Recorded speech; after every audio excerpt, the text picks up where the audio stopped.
everybody and welcome to my video getting tidier. I hope you're well. So this video starts yesterday with me just keeping an eye on the kitchen like I always do, but I was about to go and collect my daughter.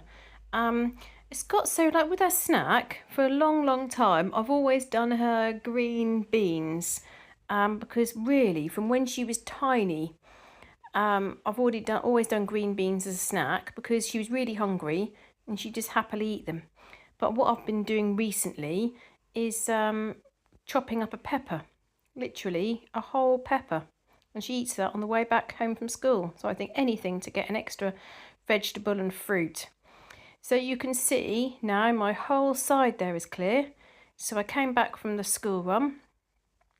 She spent a little bit of time at Grandma's, and then I started deciding what I was going to do for dinner. So you can see that I start getting some vegetables and so on out from the fridge. So yesterday I did broccoli, I did some beans, and I did fish, and I'll show you how I did that.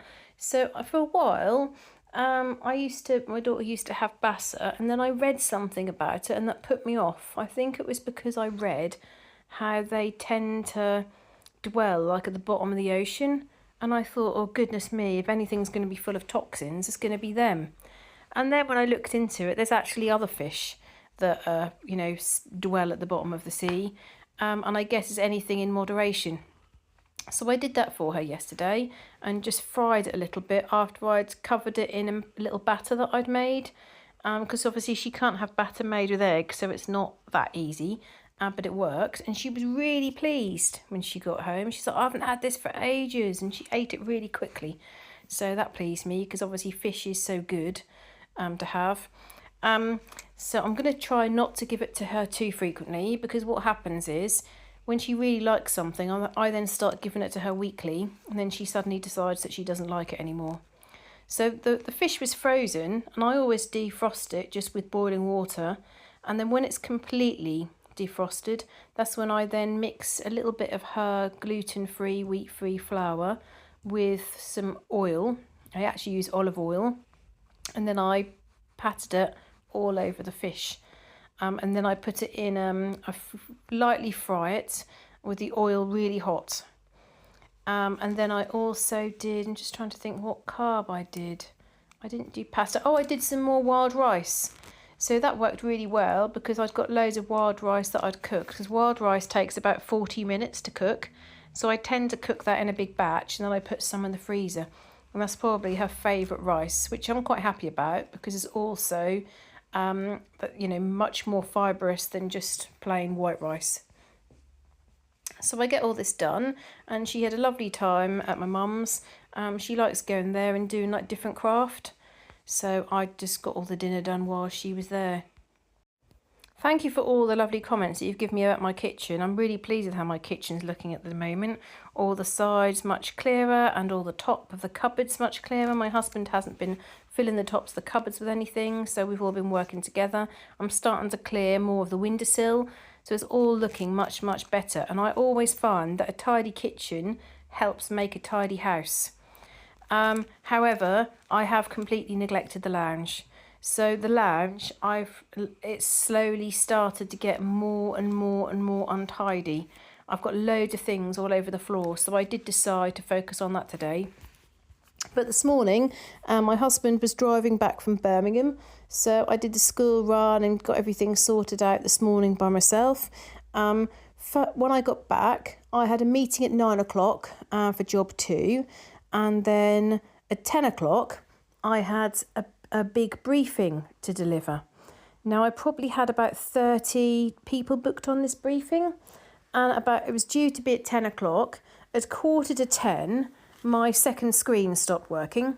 So I thought, oh, that's okay. I'll restart. And when I restart and come back online, the second screen will probably jump into action, which does sometimes happen, does usually happen. When I then came back online, I got all these error messages, like fatal error type messages, and it was like, oh my goodness, the laptop's finally died. It was boiling hot. So I then I managed to hold the switch down, get back on, went on to the meeting and just said, just to let you know, I've got a few problems with technology, but hopefully it'll be okay. And we'll just wait for a few extra people. And then the whole thing froze. Thankfully, it froze with my face smiling as opposed to pulling a weird face. But the only way I could then come out was to completely restart my laptop again, and I got the fatal error message again. It actually came up with a sad face emoji saying you need to contact your support person. I thought, oh my goodness, I've got to now deliver a presentation, sort of a sort of like workshop, and I've not got any laptop. But because I've got bring your own device on my telephone, I logged in. I sent the presentation to somebody in my team. I then logged in on my phone via Teams.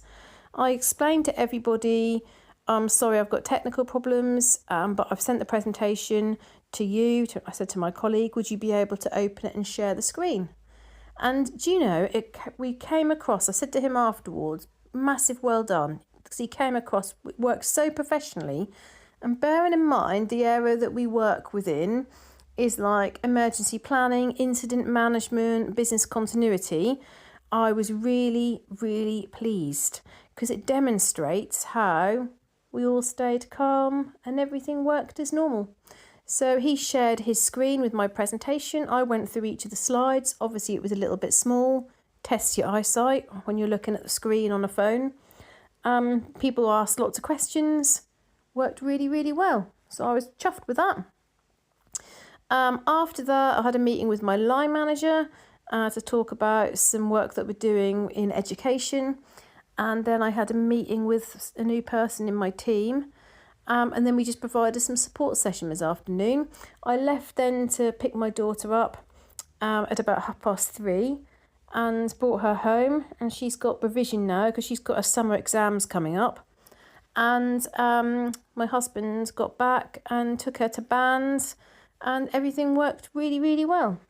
So we've had a really, really busy day.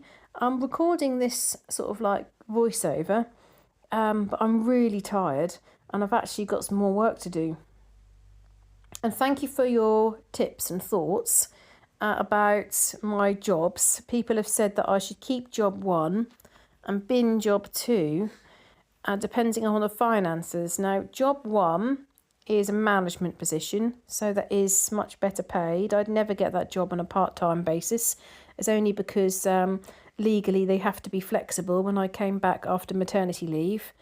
But the second job, the first job I know inside out because I've been doing it for so long, but the second job I'm really learning, and it gives me an opportunity to go into a different field.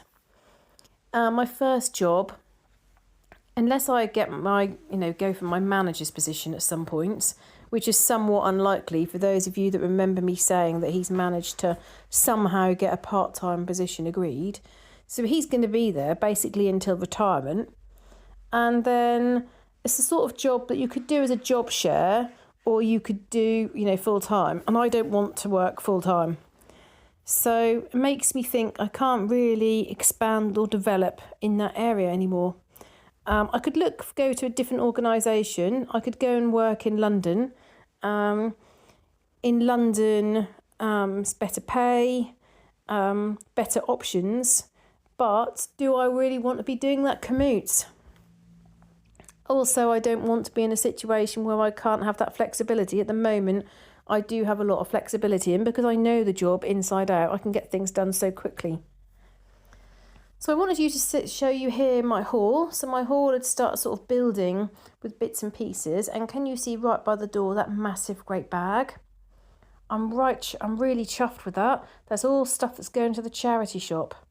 So there's clothes in there, there's house items, all different things. So that big bag's going to be going soon. And very good news, while I was on a call this morning for work, I got a message on Facebook Messenger wanting to buy one of my car seats. And she said, can I come and collect it now? Yippee! So I've got rid of a car seat. I'm getting rid of that massive great bag. So my haul is soon going to get as tidy as my kitchen. That's the plan. So this video is now from today. So you can see there I'm getting my lunch done. Always feels, my husband, as you know, does my lunch a lot of the time, so it always feels strange when I'm doing lunch myself. And because, you know, I sorted out my cupboards and found all those different chutneys, I found about 6 containers of chutneys. One of the chutneys was made by my friend, and I thought, oh, well, I'll try that in my lunch today with my cheese roll, and it was delicious. So I'm going to try and make a point of using up these extra things. You know, I just need to use them, or yeah, just need to use them. Lovely different chutneys that I've got in the cupboard. So just to update you on a few comments. So one that I was really excited to read. So Como Rebbia, that's Ramona, Italy. Thank you, Ramona, for your comments. It says, good morning, Emma. I'm back from Abruzzo. It's a beautiful place. We haven't seen a bear in the wild, but we heard it for sure. We've been at Scano and San Domenico lakes and visited the wildlife centre at Pescasseroli. It's been a lovely trip, but we only stay for 2 more days after our friend's wedding. In 3 weeks you can visit the whole region, and Rome isn't far either. Me and my fiance are vegan. I don't know about your daughter's allergies, but they're not very prepared to accommodate. For the library, I would suggest a bigger one, not for more items, but because your books are cramped, and even though they're nicely put, they all look cluttered. Yeah, I do agree. With more space, you can style items that you like and leave empty space that elevates the look. Good luck, good job with the pile in the kitchen. Have a great week. Thank you for your lovely comment. Firstly, in terms of the bookcase, I can't replace that one in the hall because that little cabinet and case was bought for me by my mum at our when we had our first house. Probably in about, I don't know, 2006 or 2005. I love that little cabinet. That's the only place really that I can put it, in the hall. Now, Ramona, did you know that we're going to Abruzzo? Have I already told you that? I can't remember whether I've told you. So we're going to fly into Rome. We're going to travel to Naples. On the way to Naples, we're hoping to see my daughter's Italian teacher. So she doesn't speak any English, she just speaks Italian. So we're hoping to meet up with her for the first time ever. Then after we spent a couple of days in Naples, because my daughter's been learning about Naples and Pompeii and everything, from Napoli we're going to go to Abruzzo. And we're staying in Abruzzo for 7 days in Salmona. And then we're going to stay on the coast for 10 days. So Abruzzo, we've never been to Abruzzo before, and we're really excited about it. There's loads of things that we want to see. We've been to about 9 regions of Italy. We love Italy. We've been so many times. As many of you know, my daughter is fluent in Italian. When we're in England, generally speaking, if you speak to her in Italian, she will respond in English, apart from when she's in her Italian lesson. But when we're in Italy, she does all the talking for us. And it's so funny because adults, even though if a child asks a question, the adults still look to the adult. And then they realise, oh, the child speaks Italian and the parents don't. I speak to a moderate level. I speak in very broken Italian. I do have a very good vocabulary, but my Italian is very broken. But my daughter is very fluent. So I'm so excited to read your post about Abruzzo and read about hearing the bear. What, did you hear it growling? Wow, that's exciting. I'm interested where you heard the bear. And did you hear it at night? Or did you hear it in the day? Was it in an Airbnb? Was it on a walk? I've got so many questions. Laura Mitchell, and I want to thank you, Laura. There was a couple of sort of bit more negative comments, and Laura soon put the person right. So thank you for that. But she put, so smart of you to do whatever you can to sort out the boundary before the next people move in. That's my theory. She said, your kitchen counter is absolutely stunning. It deserves to be clear and seen. Well done. Thank you for that. Tracy from Sunderland said, good video. Can't wait to see your windowsill totally clear. Definitely makes the sill easy to give a quick wipe down. Work smarter, not harder. Love that.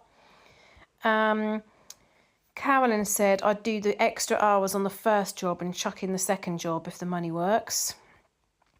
And she also said, don't forget you watched your sister's rabbit. I won't, because I've looked after my sister's rabbits for probably, maybe 20 years, perhaps.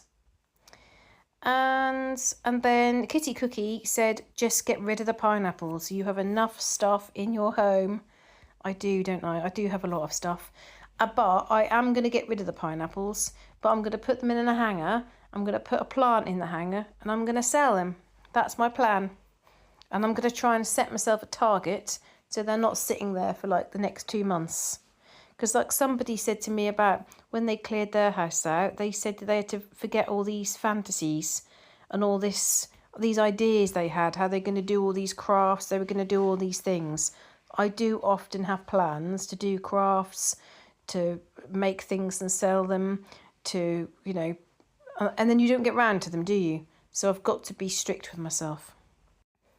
And then here you can see me starting on the lounge. So it's starting to get all a bit of a mess, but managed to tidy up quite quickly. It was just because we'd had the sewing baskets out and we'd had various things out and hadn't put them away.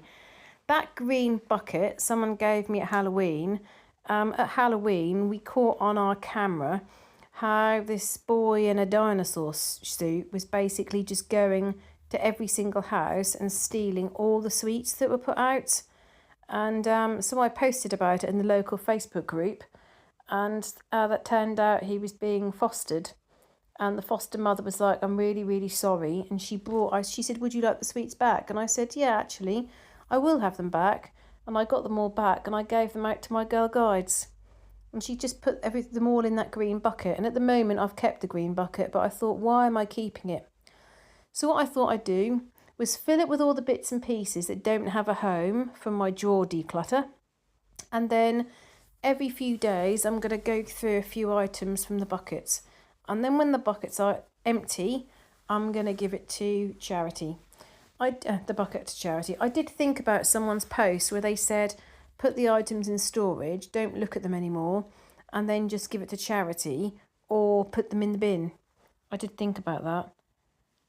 But there are a few things that I now remember and I'll be sad about. For example, a small tortoise pencil sharpener that I've had since I was about 9. I remember that and I'd be sad to get rid of it. But where is its home? It doesn't have a home, so I'm not sure where I'm going to be putting that. So I cleared up as much as I could. The pile in the right-hand corner is all my husband's crafts. So he's got a proper light for painting, and he's got his glue, and he's got his figures. I'm guessing that he's got a tournament coming up. So I think probably what needs to happen is he needs to have a designated area in the house where he can keep his bits and pieces. Because when I tidy up normally, I'll put it to go on in the man cave. He doesn't have a proper place for it inside the house, really. Also, there was a lot of food on this rug from when my daughter ate dinner, which, you know, I'm not too impressed about. I'm happy as a treat for her to sit on the rug and have dinner in front of the telly. It doesn't happen very often, and I'm happy for her to do that as a treat. But really, if she spills food on it, she needs to pick that up. So I'm going to mention that. And then the last bit of my video here is I'm just back from Guides. And you know, they had a lovely time making pom-poms, pom-pom animals and pom-pom faces. They really, really enjoyed it. It was lovely to see. And I decided that I'd have a hot chocolate and then do this voiceover. So I hope you've all had a lovely day. I hope you can watch this and do a little bit of tidying in your own home if you're not feeling particularly motivated.